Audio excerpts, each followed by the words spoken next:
open the Development Budget Coordination Committee deliberation. August this, Request silence from everyone in the room. Thank you very much.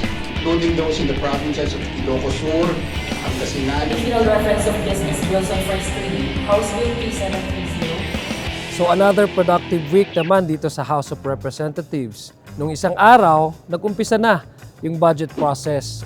Nag-umpisa with the DBCC, with DBM, DOF, Department of Finance, NEDA, at Bangko Sentral ng Pilipinas. Ito yung sinasabi nating economic team ng administrasyon na to. So we started with the briefing ng gagaling po sa kanila, sila Secretary Recto, Secretary Amina Pangandaman, Secretary Balisacan, at yung mga other members ng economic team.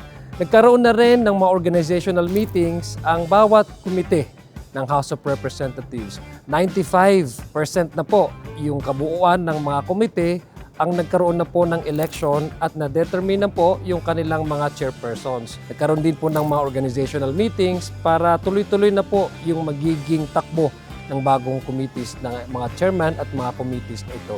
Nagkaroon din po tayo this week ng unang deliberation sa House budget po, budget deliberation, apart from yung DBCC, yung BOF, DBM at NEDA at Bangko Sentral ng Pilipinas. Nagkaroon din po ng budget hearing ang PAGCOR at saka ang PCSO.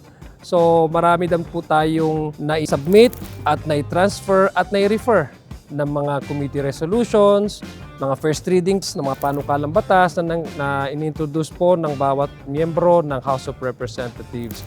So it's really a busy week po dito sa House of Representatives. Starting lang po this week, in the coming weeks and coming days, tututukan po natin ang National Expenditure Program. Yun po isa sa pinaka-importante na magiging usapin at pinaka-importanteng legislation measure na isasubmit po this year at approvean hopefully before the end of this year. Magkita-kita po tayo next week.